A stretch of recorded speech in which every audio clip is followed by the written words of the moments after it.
Confessions of a Stay-at-Home Mom part. So this is my first video doing this, which I hope not necessarily a series or episodes, whatever I guess you call it. I don't know. But I just kind of wanted to. I have a YouTube channel. I've had a channel for some years now, and I just never really posted on it like that, or uploaded rather. You know, you start something or have a great big idea, and then you just kind of don't follow through with it all the way all the time. Especially, you know, being a mom, you know, or just a person, period. You know, life can get busy and a little hectic. Not even hectic, but just busy. So you don't, some things just don't seem as important as other things that you need to take care of.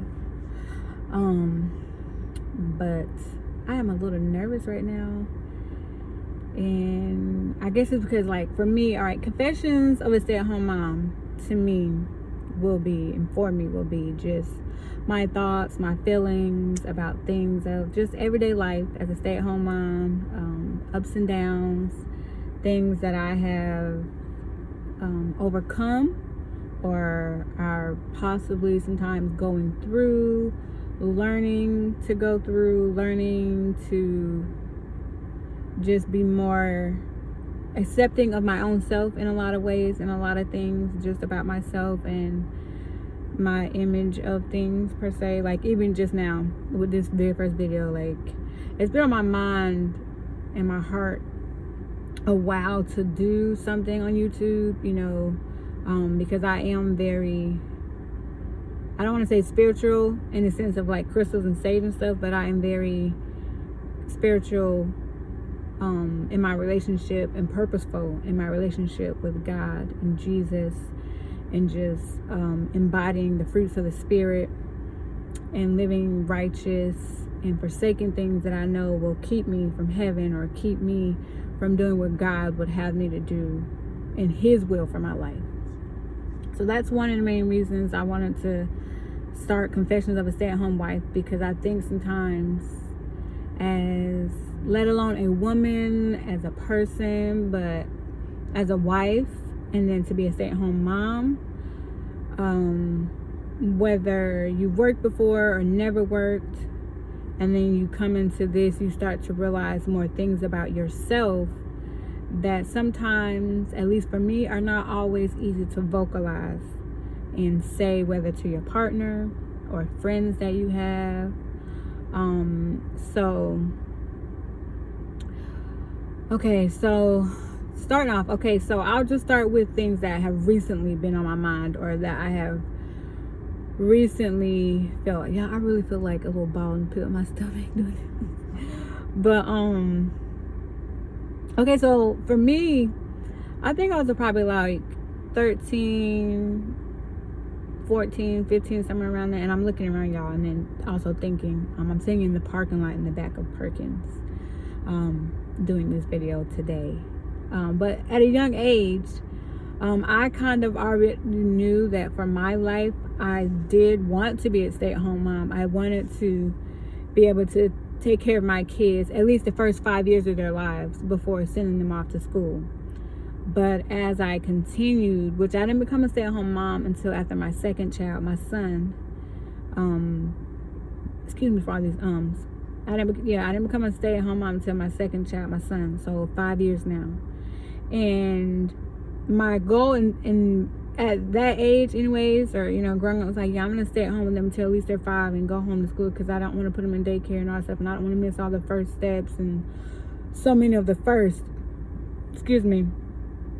And thankfully, my husband, which of course we talked about it before getting married, and I'm going to give you guys backstory and stuff later on in videos of like my life and different things and stuff, whatever, or things that I have come to know about myself as a stay-at-home wife.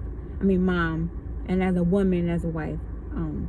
But he, along with me, was like, if you want to do, that's what you want to do. If you want to work, that's what you can do that too.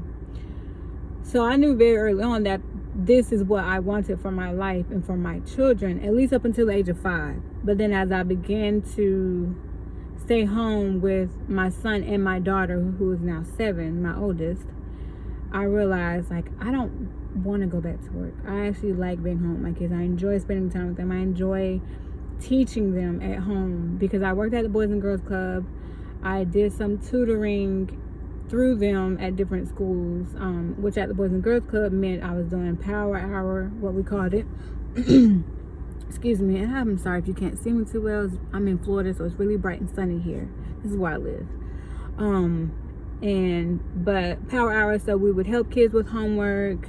We also had to come up with activities per the hour for the time that we were there based on our age groups. I worked with 5 and 6 year olds, 7 and 8 year olds, 9, 10, 11 year olds, and teenagers just a little bit, but not too much.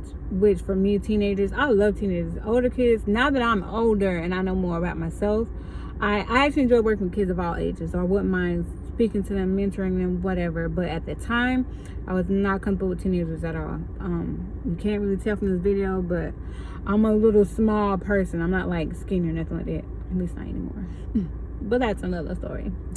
But I'm a small person. I'm only like 5'2", and at the time, of course, I was only weighing like 120 something pounds or whatever. So for me, a lot of the teenagers were taller than me. I even had some 9, 10, 11 year olds who were taller than me. So, but yeah, I worked there, did things that had to come up with activities and stuff with them. So in a sense, that prepared me even more to be a stay-at-home mom. And even before that, I always babysat people's kids, my cousins, nieces and nephews and things of that nature. And I was always drawn to children, to care for children and be there for kids and everything. You know, in school, or growing up, what do you want to be when you grow up? And at the time, it was, I want to be a pediatric nurse, or I want to, take care of kids, whatever. That's just what I want to do, or whatever. But then it changed to teaching. And then once I got out of school, college didn't really go the way I planned for it to go, which is where I met my husband. And different things like that. Like, life just happened, but at the same time, there were things that I was dealing with eternally as a person, as a young lady, that now at 36, I understand why certain things in my life or certain goals weren't met because of deficits that I had in my life.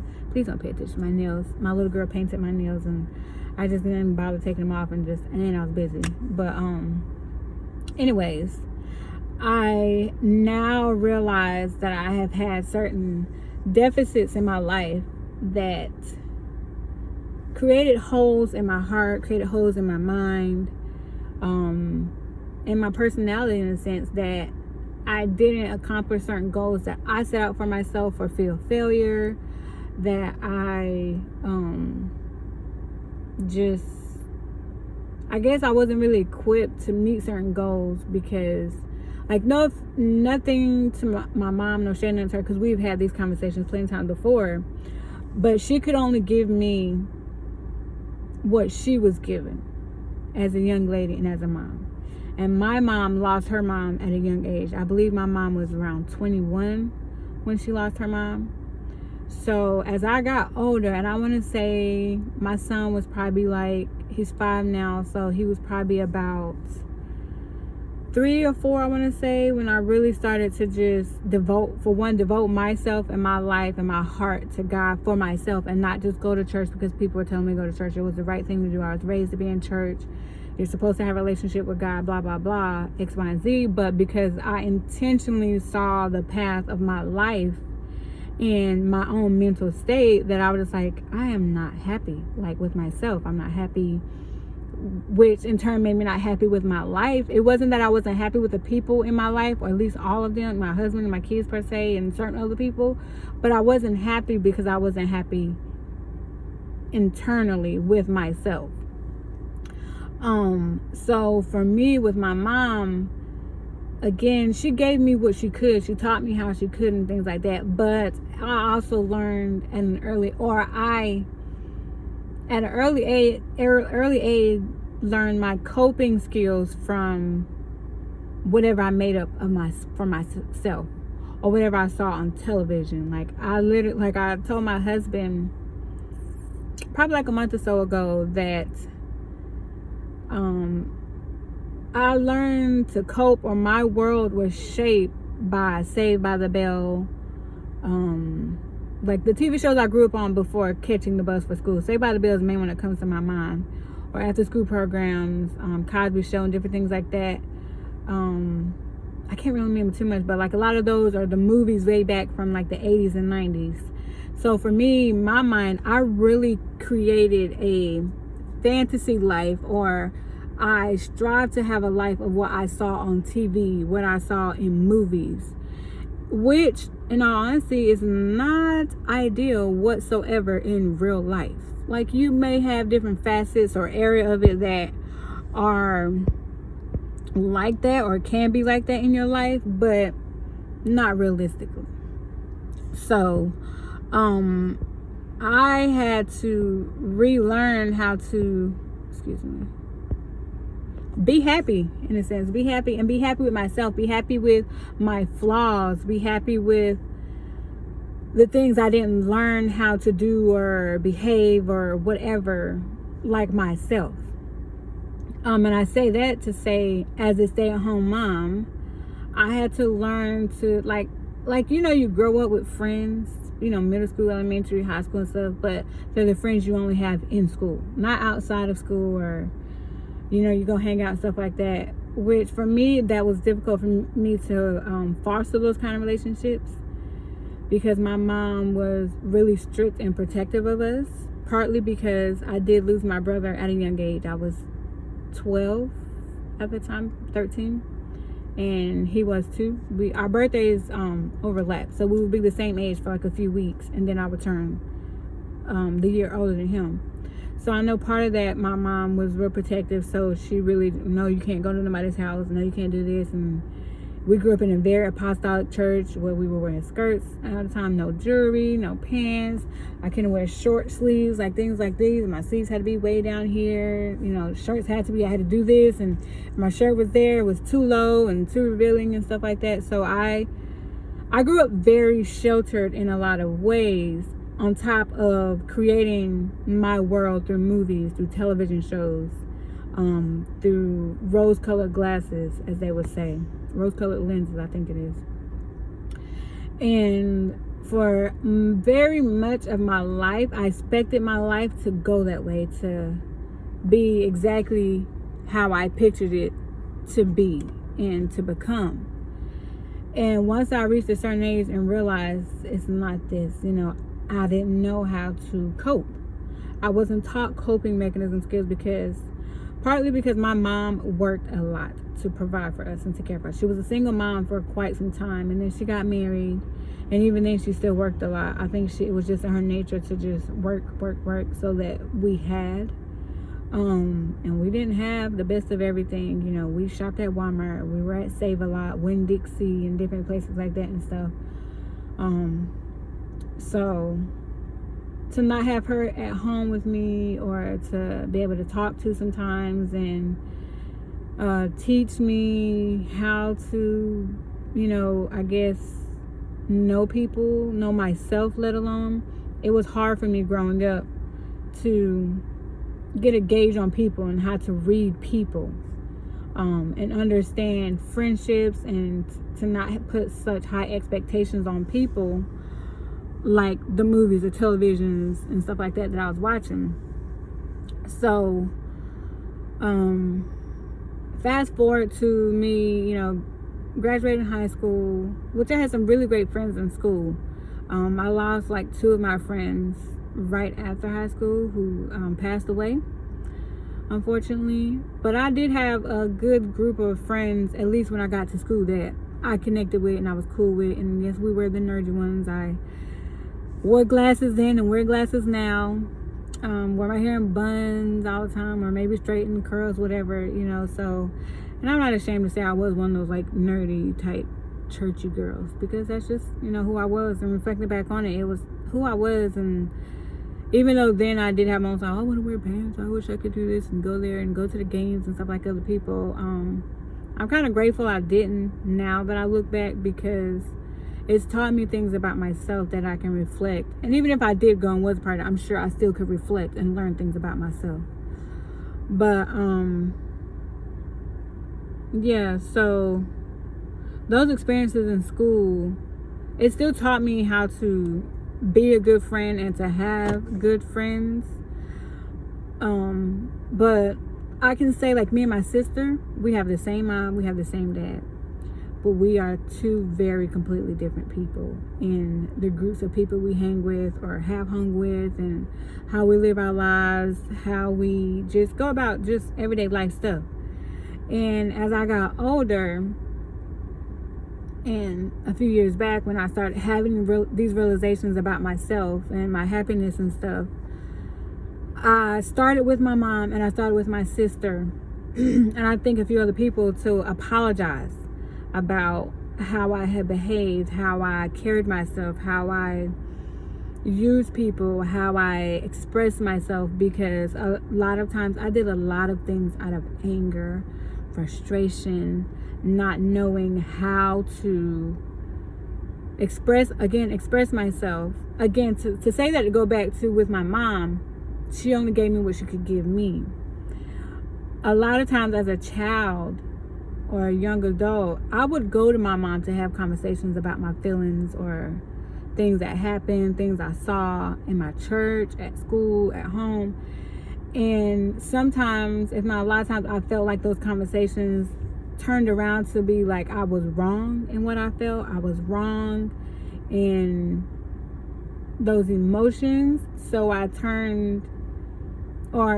turn, I just started to bottle up a lot of my feelings, bottle up a lot of my thoughts, and just push them to the side or just ignore them altogether, or at least I thought I was ignoring them.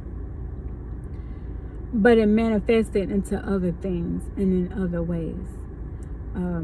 I wasn't sexually active at a young age. I did have experiences, with like the first kisses and stuff, and even with things like that, like I was telling my husband not too long ago, like I remember in school, sometimes how boys would walk by you and brush up against you, and I would feel private parts or brush against my chest. I wouldn't say anything, and I did have some inappropriate things happen to me as a child by family and other people, but I never spoke up because I was afraid to. I didn't know it was my fault, or is this just normal, or if I say this to my mom, what's gonna happen, what is she gonna say, what's gonna happen, different things like that, which I did tell her fast forward a couple years ago about certain things that happened to me because of some other family stuff that was going on at the time, and I wasn't comfortable per se going because of, for one, my son, he's 5 and he's on the spectrum and he's not completely vocal. So again, that's another video I can make another time about that. But different things like that happen. And again, I just didn't know how to cope with that. I didn't know what to do or how to handle it and stuff. So I just kept it to myself, which also in turn traumatized me to the point I wasn't sexually promiscuous or anything, but I was really closed in sexually. Not saying that as a young man or a young lady, you should be having sex or should be experiencing sexual things early in life, or even later in life, in ways that are inappropriate or uncomfortable for you. I personally would prefer my children to not be sexually active or anything, kissing or holding hands until they're married. And that's something me and my husband has discussed. And although I did not do that myself, because of the things that I've experienced, even sex before marriage, I would love for my children to be able to just wait on God. My son to pray for the woman that he would like to marry someday, and my daughters to just pray for the husband, as well as preparing themselves to be someone's wife and mother someday. And then whatever their life takes them, whether they are working moms or not working moms or whatever. My son is definitely going to be there to provide for his wife. But if he chooses, in his marriage, what works for them, whether she wants to be a stay-at-home mom or she wants to work, and then maybe switch later or start off as a stay-at-home mom and then go back, whatever, what works for them and works for their family, I'm there to support. But back to me again, I had things like that happen in my life that as an adult I didn't realize how much it truly impacted me, and how much it impacted me in how I mothered, how I carried myself as a wife. Because as I had my daughter, I was still working for at least almost 2 years. I was still working at the Boys and Girls Club. So she would stay with her dad whenever I went to work. And they have a wonderful relationship. He has a wonderful relationship with all their kids, our kids, I mean. So I would go to work, and then I would come home, take care of home and everything and stuff like that, take care of her. But then I found myself at different times I would be snappy, which I was kind of snappy before marriage too anyway sometimes. My husband had told me, like, if you're going to be this way, then we're not going to get married, and maybe you're not the one for me. Which, and then I was like, what you mean? You ain't going to change me. But again, that's something I learned as I got closer to God, to be like, I'm not changing that for him only, but for myself. Because if I'm comfortable enough to snap at him and talk to him a certain way, then I'm going to feel like it's okay for me to talk to and snap at other people that way. And it's not, and it wasn't. Which again, my thought, I'm sorry, sometimes I'm all over the place, my thoughts. It made me go back to when I started to get closer to God myself. I started with my mom and my sister, because those are the ones closest to me. I do have other family members that I'm sure I could have went to and talked to about apologizing and stuff. But as I got closer to God, I realized that some people in your life won't take the new you, or the improved you, or the you that you're working on to become a better person, because they want to keep the image of the old you or how you were still in their mind for whatever reasons. And you know, you don't hold that against them. You just realize that some people I've learned to meet people where they are and understand that with time, and pray for people that hopefully they do change and make changes in their life for the better, including myself always. But again, all that to say that I called them and I started apologizing, and then even asking for criticism. Like, what is it that I do, or what is it that I don't do that I can be better at, that I can do to become a better person, a better sister, a better daughter, a better person, a better friend to you as a sister, to you as my mom, a daughter, which I still have a lot of flaws in a lot of ways when it comes to them too, because of just me still learning. And I do kind of have a short fuse for things, which as I get older, I'm realizing I'm like my little sister. And when I say sister, that's what I mean, little sister. I'm the oldest of all my siblings. I'm realizing I'm more like my little sister in a lot of ways when it comes to, for lack of a better word, stupidity on some things. And it's not necessarily stupidity. I think for me, the way I process things and express it, if it's not met with an understanding immediately, or after me explaining it to you once or twice, which just happens a lot with my mom, I can get frustrated very easily and very quickly. So I'm working on that. But they were telling me that about myself too, like at a time, like I can be that way. But I was also that way with my daughter, who was very small. Well, not so much when she was smaller, but as she got older, I started to be that way, because I expected her to know, to do, to not do, to behave, to just do certain things automatically. Even though in the back of my mind, I'm still like, well, you're still a kid. That's why I understand you're making these mistakes and you're doing this and you're doing that. But I still expected her to make immediate changes and things like that, or her behaviors and cleaning up and things like that. Because for me, I can be very OCD about things, like in the car, listening to the radio, watching television. I really like for it to be on even numbers or multiples of 5s, which I don't know how or when that developed, but it did. The way I place things in my house, or where I put things in my house, I can, to my husband, so he's like, you're still a little messy, or you kind of believe in messes and stuff too. And I'm like, yeah, but I know where everything is. Like, I can be an organized, I think it's, what is people say, chaotic, an organized chaotic person, something like that. Like, I'm clean, you know, I'm not a messy, dirty person, but I tend to just put things certain places where I know I can, like, visually, like, go in the kitchen, face the stove, the drawer to your right, move this over, and it's right there type of person. Today I was organizing and cleaning things too, so my husband was like, oh yes, like, just making it at least be neater. So for me, I had to learn to adjust as a stay-at-home mom with that, with my daughter, and then especially my son, who is now 5, because directing him to do a thing and clean is very different than my 7-year-old, not just because of ages, but because where they are intellectually and neurologically with things. But the thing is, my son, he's very smart, like extremely smart. And I can see in how he does things and how I'm learning to just look at how he does things and how he approaches things, and pulling what he knows out of him. That was a big struggle for me as a stay-at-home mom, because for one, even with your first kid, you've never been a parent before. Like, you may have been in situations where you've practically raised your siblings or raised a cousin or always had to do, so you do very much feel like a parent. But I think until you give birth to a child or are the father of a child and you're truly hands-on, it's completely different. And I could be wrong, because I know some people's situations are not always ideal, so they really are like a parent to another child growing up.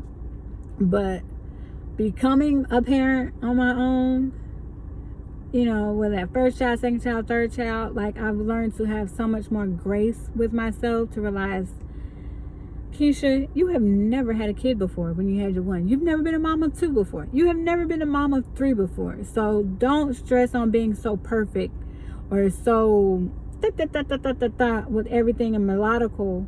I don't know if I'm saying that word right. With things that can just be left alone. Just let it be. Yeah, the kids made a mess. You don't have to clean it up right away. Just let it be, because they're probably gonna go right back to it after you clean it up. Even with my husband, like, for the longest, we've been married 10 years as of December last year. So this year will be 11 years December. Before we got married, of course, like I said, I felt like I had to have the ideal life, to be the ideal person. Like, oh, my hair is always done. I'm the perfect little weight, cute little figure and stuff. Which that for me also stemmed from things sexually happening to me. I was already like really naturally thin person. My mom said I took after her in that sense. And almost my whole life, oh, you're so tiny, you're so this, you're so that. My mom would call me stream bean and different things like that. But at the same time, I'm like, but I want to be thick like those other girls and too.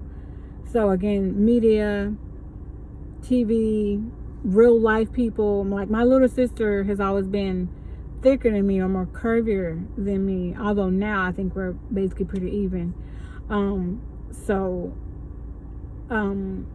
I would compare myself to her even, because I'm more of a brown skin tone person, and she's real light skin. They would call her light bright red bone. And I would always hear, oh, you have such a beautiful smile, such pretty eyes, and And they would say the same thing about my sister, but I still kind of picked up on the different behaviors of people and how they treated us. Not nothing majorly bad or whatever, but that also shaped how I viewed myself as a person. I didn't feel as accepted by people, including my family. Like, I had a lot of family growing up, my cousins, rather, not a lot, but I had some cousins that would, I feel like, nitpick at me. Oh, you think you're all that because you got big eyes, because people say you got pretty eyes. Which my eyes, to me, they're not big, but I guess I have wide eyes. And people would always say, oh, I can see just the joy and smile in your eyes and stuff. Oh, you think you're all that because somebody said something about your smile, or you think you're all this because you skinny, or you think you're all this because you that, whatever. So I would hear this a lot. Like, I remember one time, and I'm so grateful for my sister, my little sister, Kiara. If you ever watch this video, I'm so thankful for her, because even though I put her through so much stuff myself because of what I was dealing with, she always just, I'm not going to cry again. She always just believed in me as a person, believed in me as a big sister. And then as time grew on and I look back on, I remember occasions, of her just taking up for me, willing to fight for me and do things like that. Like, I really love and admire my little sister so much. Like, I don't think I can ever express how much strength she has put into me and encouraged me by being able to look back and recall those moments of her taking up for me, or her saying things to me, like, even if she felt like, or sometimes I feel like, oh, you just been mean to me, why are you talking to me this way? Like, I remember her telling me at one point, well, you're so evil, this and that, because I was doing evil things towards her and other people because of how I felt about myself. But at the same time, her saying that to me and me being able to reflect on it was like, yo, my sister really is that person will tell you the truth about yourself. No matter what, like, she will not lie to you about anything. She won't lie to anybody. She won't lie, period. I've never known her to lie about anything. But she's so honest that I think, well, I know sometimes people can take offense to it or be quick to, no, you didn't do that, and try to come at her like she's done something wrong. But it's just, she loves people, and she loves people, like, honestly and truthfully for who they are, regardless, good and the bad. But she's also going to tell you the good and the bad about yourself. But again, to say, like, back to my cousins talking to me, I remember one day in the living room, and I was an adult, I think, at this point, or close to being an adult, like 17, 18, maybe my early 20s. And I don't know if you can tell on camera right now, but, like, my eyelashes, no, you can't really tell. At least at the time, because I think they've gotten thinner over time, over years and stuff. I had really long eyelashes, and I still do, especially when I put mascara on. And I remember, like, I never was one to wear a lot of makeup and stuff. I went through my whole experimentation phase of makeup and things like that. But I would wear mascara for sure, because I really liked how it made my eyelashes look and made my eyes pop or whatever. And I remember coming over to my cousin's house, me and my sister, I'm not going to say the city. We came over to my cousin's house, and I had mascara on. My sister had her, I'm sure she had mascara on too. You know, just chilling, going over to chill or whatever. And I remember this thing, are them your eyelashes? And it was like, oh, you know, you gonna fake lashes? And I'm like, no, these are my lashes. Oh, girl, bye. No, you know them fake. Da, da, da, da. Like, attitude towards me. And I'm just kind of like, these are my eyelashes. And just being picked on or talked about my eyelashes. Literally, oh, you think you all that just because your lashes that long? Girl, bye. Like, I can throw on some mascara too and have eyelashes like that too. And I'm literally still at that age, like, not understanding, like, why do you have a problem with me? Like, what did I do to you for you to always have something negative to say about me, to criticize me about my looks, of all things? Moments where I would go over, because I was smaller always, and I had a cousin who was more top heavy and not necessarily have a butt type thing or whatever, but even though I was small, I was more, I guess, symmetrical all over with the boobs and butt and stuff. I had a good shape, a decent shape, I guess, you know. And my mom told me, girl, you just got a shape that a lot of people won't, you know, admire and would like to have themselves. Like, I didn't put too much stock in my shape, besides I was just small and I could fit a lot of clothes with no problem. But being picked on about that, you think you all that because a dude walked by and would notice me, or because me, my sister, and a couple of cousins or girls would go out, and I was really the person, like, I didn't pay guys no attention whatsoever, but I would still get attention from guys, whereas other ones who clearly were trying was not getting attention. Me and my sister have both always been on, was like, yeah, okay, whatever, like we know we're pretty girls, and I knew I was pretty then, and I felt pretty anyways, but I did have moments when it's like I did compare myself to people, but we just didn't try, and it would just come our way, which a lot of times I'm just like, I don't want to talk to you, like, I'm trying to be polite, but can you go talk to her? Like, she clearly wants you, and I don't. But yeah, being criticized in ways for things like that later on in life, it played into how I mothered, how I wifed, because I still wasn't confident in myself, even though this man chose me to be his wife, to eventually become the mother of his children. And he would tell me all the time, oh, you're so beautiful, or I love you. And I was like, really? But what about this? And my mom, like, you know, never taking a compliment. It was hard. It was really hard for me. And there are days as a stay-at-home mom, it still is hard for me. Again, to just go on recent feelings. And I know this video kind of seems all over the place, and I'm hoping I can get more narrowed in the further I go with expressing myself. We moved here from North Carolina it'll be 2 years in June. And in North Carolina, I didn't have much of any of my family around. Like, I didn't grow up with many of my mom's side of the family. I can't say my dad's side because my dad wasn't really much in the picture of my life growing up. And I lost him. He died at a point in my life where we were really getting to know each other and build our own relationship. So that itself was also like, I'm finally getting to talk to my dad and make a relationship and build and stuff. And then boom, he's dead. So that was a little traumatic too, because again, like, for years to not have my dad in my life, and then he's finally reaching out to me, and we're trying and we're communicating, we're writing letters and calling each other and stuff, was really hard and disheartening for me,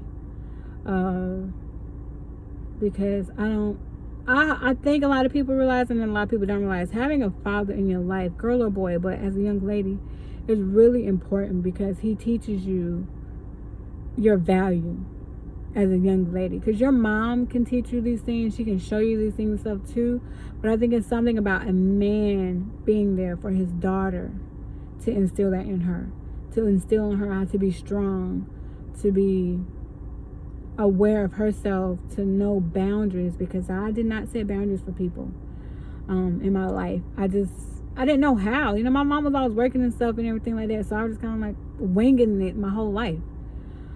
But again, back to, we moved here from North Carolina. So recently I went through an emotion of, I want friends. I wish I had friends. I wish I had girlfriends to hang out with and stuff like that. And not in the sense of let's go travel, let's go shopping, let's go buy things, like, because I don't even always have the money to buy anything for myself, let alone go out to eat and lunch and stuff sometimes, or go on these trips and things like that. But just a friend that I can talk to just about mom things, just about wife things, just about just random things. Like, I do have a friend I can say that, like, we touch bases here and there because they're both very busy. So to have a mom who understands that, who's also possibly married, who believes in God and serves God and does things like me. And I'm not saying that to knock anybody who doesn't necessarily, I don't want to say don't believe in God, but who may not live life righteously the way I do, but at least try, or are trying, is what I prefer personally. But I lost my train of thought, kind of. Yeah, to have that mom, I did meet another mom like that, and it's strange enough, I met her when I kind of first moved here, bought a George Foreman grill from her off of Facebook Marketplace.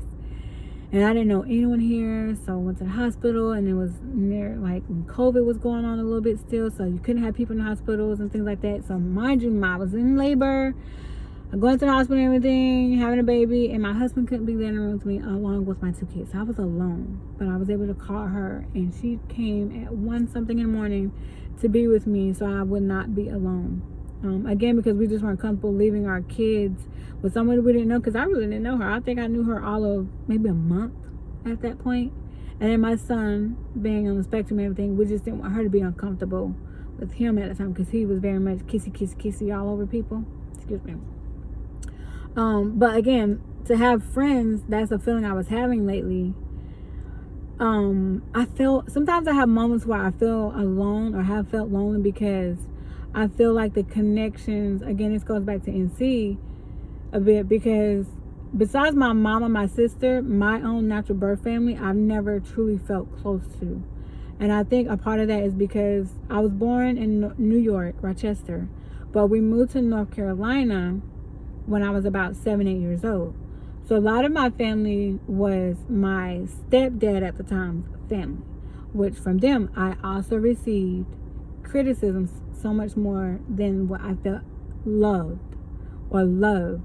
or cared for. So again, that's just me, again, growing up, like, what am I going to do with myself? What do I do with myself? Who is actually my friend? Who actually likes me for just me? Like, not me pretending to be something you want me to be, or needing what you want me to be, or giving you something of me, whether physically, mentally, financially. Because when I lost my brother, we came into some money, and a lot of people at that time I realized later they were just in my life for the money that I could give them or that they could get for me to go shopping, for me to buy things and stuff. And I don't hold that against them or nothing, but it doesn't make it right. I went through a lot of that. So, and then again, North Carolina days, after I graduated high school, went to college where I met my husband, and then married him.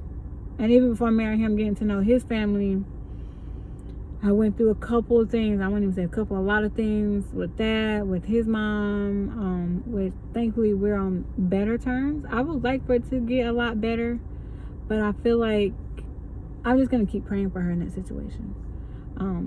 Because, you know, sometimes, it's not that I don't dislike her or anything like that, but I think sometimes when you have personalities that are very similar, and until you both or one of you can learn to take the person where they are or as they are and then just go from there, sometimes you can bump heads or whatever. I've learned my limits and my boundaries, not with just her, but a lot of people in his family, because I felt hurt, I felt misused and misplaced and misguided in a lot of ways in his family also. But again, because I didn't know myself fully, so I was adapting to them to be like them, which wasn't good. So us moving to Florida here now, fast forward, I was thankful because I was a way to just get away from everybody and everything, and I could just continue getting to know God for myself and building on myself. And I'm gonna cut this video short because I'm already at 41 minutes. I mean, soon, cut it soon. It helped me to just release a lot of things and get to the core of me and knowing who I am in Christ and who he created me to be. And I still have a lot of growing to do in that area, a lot of growing of getting out of myself and detaching from ways that I thought were just me or how I should be. Excuse me. And one of those things for me lately, with the whole friend thing, like, oh, I wish I had friends, is learning to create outlets for myself, for my own creative ways, because I like to do a lot of hands-on things, whether arts and crafts, making things and stuff like that. So I have to learn to focus that, as well as being a stay-at-home mom and giving my children the time they need, the focus they need, the attention that they need, and everything else, love and care, as well as taking care of my home. But in North Carolina, I had plants. Well, I had a patio, the apartment we stayed in, and I enjoyed, and I know COVID had a lot to do. I think a lot of people were buying plants then.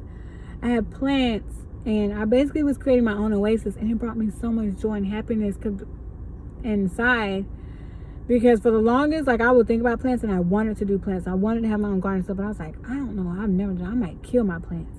But then when I started, and I saw, like, I would buy the plants that looked basically dead or almost dead, and I did buy some various new good plants. And I realized that, oh, I'm really good at this. Like, this thing was like this little and that was this big. I remember having a citronella plant that one of my cousins had went with me because I saw her. So I went with her to a Lowe's in North Carolina, and she helped me find it. And it was still a good size, but how much it bloomed and blossomed. An aloe vera plant that I have that was probably like this little when I first started it, how big and humongous it is now. And then when we left North Carolina, I had to give them a lot of them away because I wasn't sure of how to care for a plant state to state in a U-Haul. And then we had to stay in a hotel for a while before we were able to move into our apartment. So fast forward again, now I'm back into creating my own outlets, making time for myself. Like right now I'm sitting in the parking lot making this video, but I'm not hearing mommy, mommy, mommy, or my little one's not pulling my shirt up to be nursed when she's not even actually hungry, she's just snacking. Or my husband even, honey, what do you want to do? Or let's do this, or let's go here, and like, just where I can just and just have a moment to myself. You know, I went and met a lady and actually got this from her.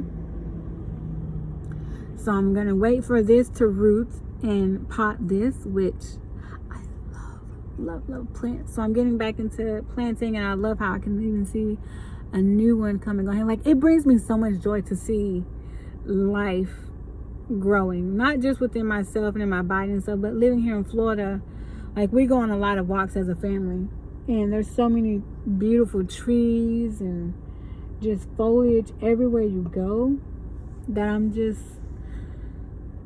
it brings me joy and peace. So, Confessions of a Stay-at-Home Mom Part 1. I know there was a lot to kind of unload and a bit of a long video. I would like to keep my videos at least an hour short, or 30 minutes or shorter, so just so I know sometimes just listening to somebody talk can be quite boring sometimes. But I plan on hopefully taking you guys on journeys with me, my different outings that I do go by myself, to perhaps give other stay-at-home moms tips or ideas of what they can do so that they're not like getting bogged down, so to speak, or depressive feeling about being a stay-at-home mom, because it can at times become and feel overwhelming when you just don't even know what to do with yourself, you know. So who knows, I may make another video later and upload it again. Upload that one as well. I don't want to upload too many at one time, but maybe I'll just start at least recording and then just maybe editing and doing things like that, which I've always wanted to do photography for the longest, and that too in itself, I didn't start it when I wanted to, because for one, at the time I didn't have money to buy a camera, let alone, you know, do photography. But I was always good on my phone and stuff, and everybody thinks, well, I'm just so good on the phone, I can do this. But I really had an eye and a neck for pictures, not necessarily with people, which I'm good at taking pictures of people, but I like just outside pictures. So I didn't start that years ago because someone else in the family started, and again, this will be another video another time, and because I wasn't sure of myself at that time either, and myself, I just kind of, and then the things that were going on within the family, I thought people, oh, she's only doing it because such and such is doing it. Not realizing, and you hear people now, we can do the same thing, you know, but you just do your thing, I do my thing. It doesn't mean we're knocking one another or da-da-da. I didn't understand that about myself, let alone people to not feel that way myself. But now that's one of my outlets that sometimes I go out and I'll, even as a family, just take random pictures, and I'm learning to edit, which one of my other friends / cousins, I consider her friend before I consider her cousin, even though we are cousins through marriage and stuff. She's a really great friend, Melissa. She has been helping me a lot with that, with learning about editing and pictures and stuff. She's fairly new to it herself, but I love seeing her work and the things that she does and everything. But the other person in the family, I like seeing their work too whenever I do happen to see it. But that's another thing. I'm in a place of not caring about what people think about me and what I do anymore, and I know that's helped to get away from people, but also just being like, just do it, Keisha, just do it. Like, even making this video, like, just do it. Like, and for myself, it's not for an audience or to, like, this, it's not to gain followers. I'm not looking to be a YouTuber with 1,000 or 1 million and all the quadruple, you know, followers and stuff like that. I just want to be a mom and a wife that someone can relate to, you know, or just understand that your feelings are not invalid. Like, someone else feels this too. So I'm at 48 minutes, so I'm going to be cutting it soon, cutting it here. If I could leave you with anything today, I would say, just enjoy being yourself in every facet of being yourself. Every flaw, every good thing you love about yourself. I know people have said before, look in the mirror and tell how much you're beautiful. Look in the mirror and say this to yourself. That doesn't always work for everyone, but just find something that brings you joy. Or if nothing else, go out today by yourself, mom, and sit in the car. Or go out today and just walk down the street. Don't be on your phone. Or just listen to music if you like on your phone, or just scroll Facebook, I guess, if you don't even have time to do that, whatever. But just do something for yourself, even if you just start off with 10 minutes, 15 minutes. Just do it for you because you need it and want to do it. And above all, pray. This channel we will talk about God, because that's the only way I have been able to find happiness. Pray to God, our Father in heaven, and His Son, Jesus Christ, for direction in your life, for the purpose He has for you besides a wife and a mother, because I feel like as a wife and a mother, that is our first purposes as a woman, as women. But I also feel like there are things that God may be calling us to do that we're afraid to do. Like, I wanted to do videos and stuff, but I felt like, nah. But then at the same time, I felt God was calling me to speak to women like me, but also realize that your purpose can be just being a good neighbor, being a good friend.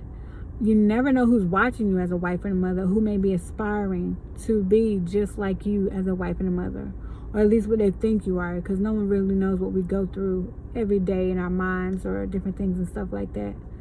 But yeah, pray and ask God, remove the things in my life that should not be, the people in my life who should not be, and bring into my life the things that you would have for me. Help me to follow the will that you have from my life, because the wills that we have for our life, once we get to know God and put him first, those ultimately will change. There are a lot of things in my life that I wanted, that I desired, and some of that came from covetousness, jealousy, and envy of other people. But once I started to follow follow God's will for my life, it changed so much. And I'm at peace with a lot of things, a lot of people, even choices that I've made that I'm super ashamed of, that I would never say out loud to someone else, but I'm at peace with it. And God continues to bring me at peace with a lot of those things, because there are some times that the devil definitely brings things back up to my mind that I'm just like, I cannot believe I did that. Like, oh, you know. And I would never share with some people, and I'm not even going to share on here. I'll just say I have done some things. There are some things I will share, but I'm babbling at this point. So I hope you have a wonderful day, wonderful evening, afternoon, wherever you are. I'm not sure who or however this will reach. I'm sure the ones who do see this are either already following me, that are some family members, or maybe are in a Facebook group that I'm in and I've posted it or something, or you asked me about it. But I wish you well, and I'm praying for you, and I love you. Like and subscribe, as people say, I guess, if you would like to see more of my videos.